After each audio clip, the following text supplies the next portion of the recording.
Queen Elizabeth I might be famous for never getting married. But here's what the history books often skip over: she was absolutely one of the most ruthless and game-changing monarchs to ever sit on England's throne. Some call her a total legend, others label her a cold-blooded empire builder, but everyone agrees on one thing: Liz was in a league of her own when it came to English royalty. We're about to dig into exactly why Elizabeth I was basically the most hardcore ruler England ever had. The England that landed in Elizabeth's lap back in 1558 was a complete disaster zone. Her father, Henry VIII, had pulled off something completely unprecedented by basically ghosting the Catholic Church and turning England Protestant overnight.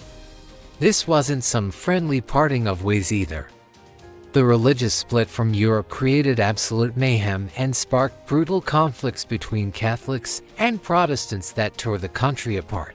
England desperately needed someone who could handle the chaos, someone who wouldn't take garbage from anyone, someone who was obsessed with building up the navy and expanding the empire.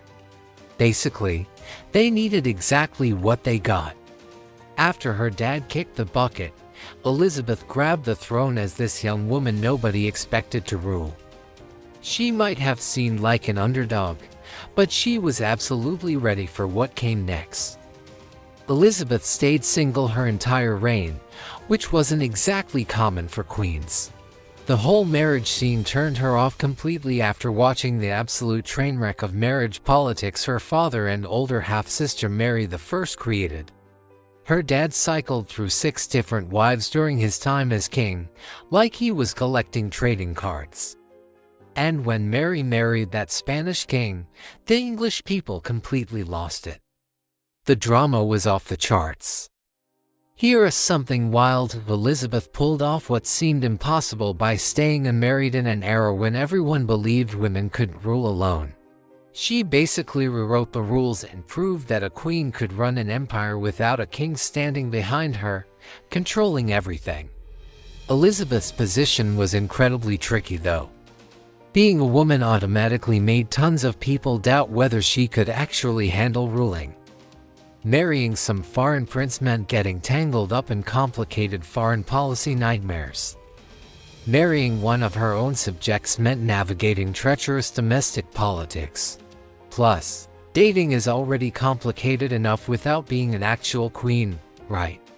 Instead of dealing with all that mess, Elizabeth marketed herself as the Virgin Queen and dropped this legendary line: "I will have here but one mistress and no master." Even though practically everyone believed women ruling alone went against nature itself, Elizabeth proved every single doubter wrong. By staying single, she protected England's independence and prevented her nobles from forming dangerous factions. Or maybe she just really hated the idea of royal weddings. Whatever her reasons, being single worked out incredibly well for both her and England. Nobody really expected Elizabeth to ever become queen. She was her father's second daughter, at least officially.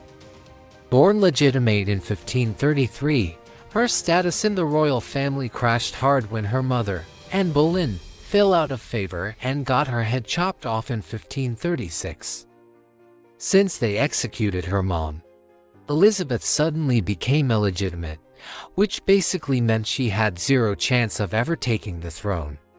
Most people figured she'd never be queen, especially after her father finally had a son in 1537. Henry VIII's succession line kept expanding, pushing his red-haired illegitimate daughter further and further down the list. But fate works in mysterious ways. Liz's younger brother died in 1553, and suddenly the crown went to her sister Mary, which moved Elizabeth up significantly. When Mary married Philip of Spain but never had any children, she eventually named her younger half-sister as heir. So when Elizabeth finally became queen in 1558, she got there because she was literally the last person left standing in Henry VIII's line.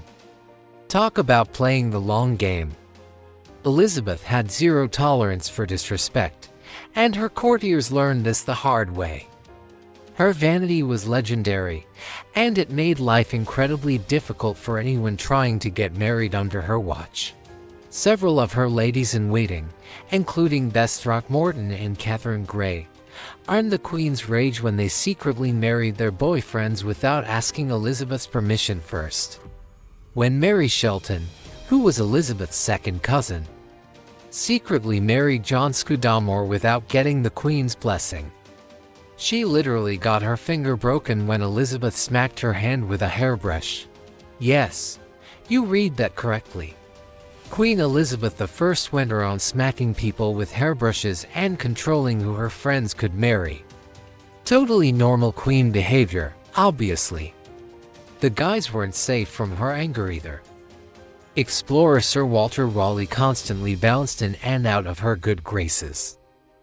Robert Devereux, Lord Essex, was this dashing, stubborn courtier who tested Elizabeth's patience so relentlessly and committed such obvious treason that he ended up losing his head. Literally. Losing your head wasn't just a figure of speech in Elizabeth's court, it was an actual occupational hazard if you crossed her. The Queen demanded absolute loyalty, and anything less could result in serious consequences. This wasn't just about Elizabeth being petty or controlling, it was about survival in a world where conspiracy and betrayal lurked on every corner. The England under Elizabeth's rule became this golden age of arts, exploration, and interestingly enough, piracy. Spain was England's main naval competitor, and English privateers basically robbed Spanish ships blind, stealing massive amounts of goods and money from vessels traveling to and from the Americas. Spain complained constantly that these English privateers were nothing more than pirates ransacking their ships, but Elizabeth completely ignored their whining. She didn't just allow pirates like Sir Walter Raleigh and Sir Francis Drake to do their thing, she actually rewarded them for it. Drake, in particular, became incredibly wealthy from his pirating expeditions and was eventually knighted by the Queen herself. Imagine getting knighted for basically being a state-sponsored pirate. That's the kind of boss move Elizabeth was all about. Elizabeth might have been vain, but she was also the perfect combination of beauty and intelligence. She had incredible energy and proved herself as a queen who loved both physical activities and serious studying. Her education was absolutely top tier. She spoke fluently in at least 6 languages besides English, Latin, French, Greek, Spanish, Italian, and Welsh. This wasn't just for show either, she used these language skills in diplomacy and correspondence with other rulers. Being able to read letters and documents in their original language without relying on translators gave her a massive advantage in international politics. She could catch nuances and subtle threats that might have been lost in translation. But she wasn't just some bookworm sitting around reading all day. Liz the Virgin was also an unapologetic athlete who loved hunting and horseback riding. Her court was famous for parties that lasted all night with everyone dancing. She was literally the dancing queen, young and sweet, running the country at 17, well, 25, but you get the reference. Elizabeth's love of physical activity wasn't just about having fun, it was also a political statement. By demonstrating her physical vigor and stamina, she was showing everyone that she had the strength and energy to rule effectively. In an era when people questioned whether women had the constitution to lead, Elizabeth's athleticism became part of her political arsenal. If you controlled an entire country's wealth, wouldn't you want someone around to read your horoscope whenever you felt like it? That's exactly what Elizabeth did. One of Elizabeth's most trusted advisors was this guy who was super into alchemy and astrology. John Dee, or Dr. Dee as everyone called him, was one of the most respected science guys in the Elizabethan world. He was a mathematician, scientist, alchemist, and astrologer whose advice Elizabeth constantly sought. Dee pushed Elizabeth toward imperial expansion and firmly believed England's destiny lay in North America. Sounds like total Scorpio energy. Dee wasn't just into astrology and science though. He was also kind of goth before goth was even a thing. His fascination with the occult brought some interesting characters into his orbit. For years, Dee relied on Edward Kelly for spiritual guidance.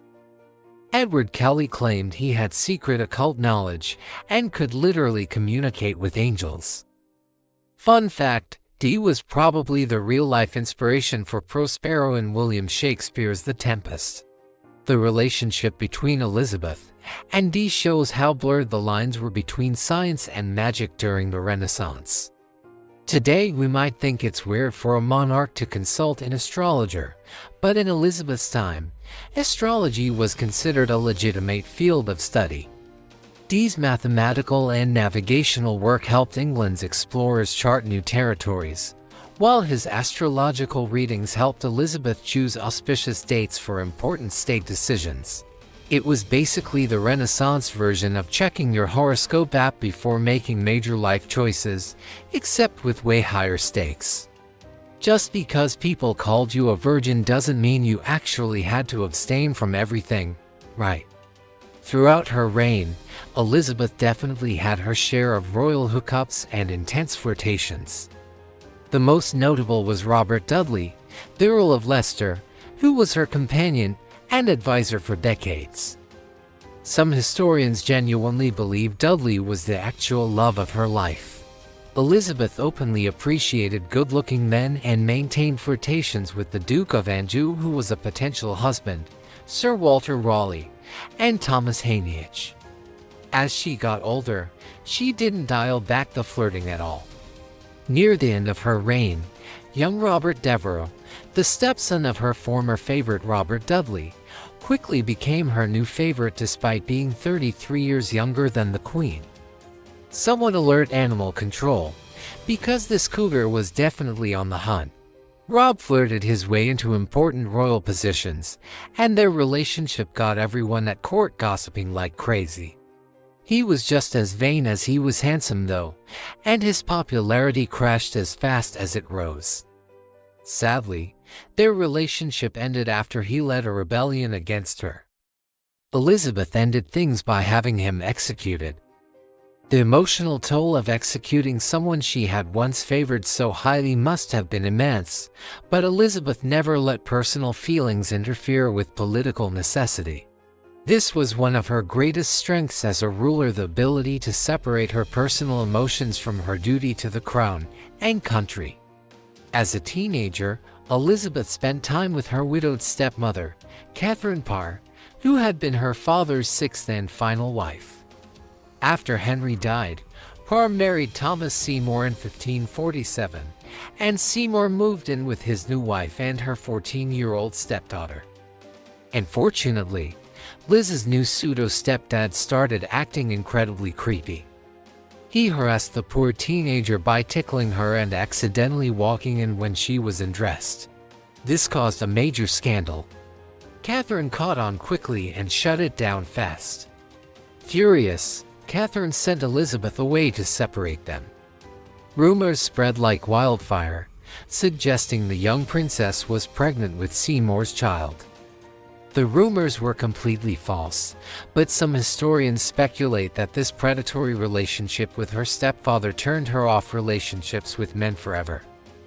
This traumatic experience during her formative years likely shaped Elizabeth's views on marriage, power dynamics, and the vulnerability that came with romantic relationships. In 1554, Elizabeth's sister Mary, who was Queen of England at the time, became incredibly suspicious of her younger sister and basically paranoid about losing power. After Wyatt's rebellion, Mary genuinely feared Elizabeth might try to steal the throne. So Mary had her own sister locked up in the Tower of London for several months during spring 1554.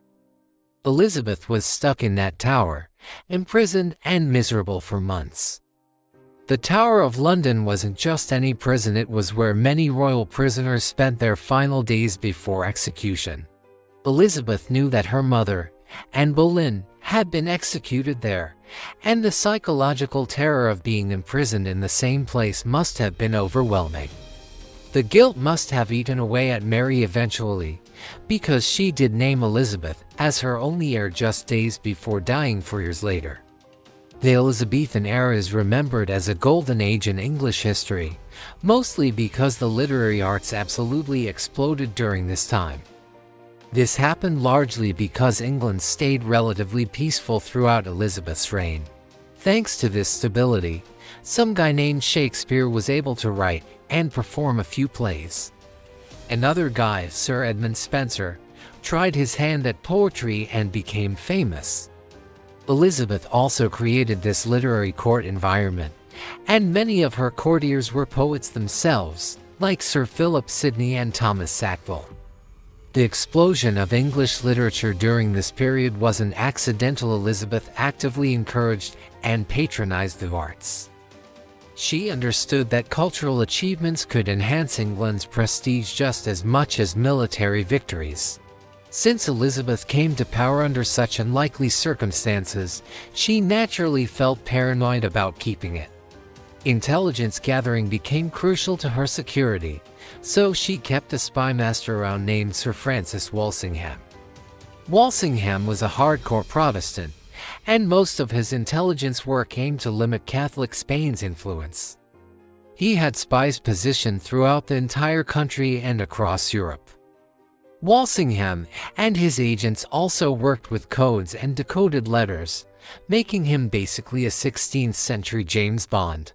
His spy network was incredibly sophisticated for its time, using everything from secret codes to invisible ink to dead drops for passing information. The Babington Plot in 1586 was a serious assassination attempt against Elizabeth I that intended to replace her with her Catholic cousin Mary, the exiled Queen of Scotland, also known as Mary, Queen of Scots. The Babington Plot aimed to help Spanish forces invade England. The conspiracy, organized by Anthony Babington and John Ballard, was as bold as it was treasonous. Elizabeth's spymaster Francis Walsingham used his incredible spy skills and completely uncovered the plot, stopping it dead in its tracks. This did lead to the execution of Mary, Queen of Scots, though. Mary was actually lured into the plot by Walsingham himself, who used double-agent tactics to trick her into participating so he could gather evidence proving she was a genuine threat to Elizabeth St. Crone. Pretty sneaky stuff. The execution of Mary, Queen of Scots, was an incredibly difficult decision for Elizabeth. Mary was her cousin and a fellow queen, and executing her set a dangerous precedent that monarchs could be held accountable for treason. Elizabeth reportedly agonized over signing Mary's death warrant and even tried to find alternative solutions. But ultimately, the security of her realm and her own life had to come first.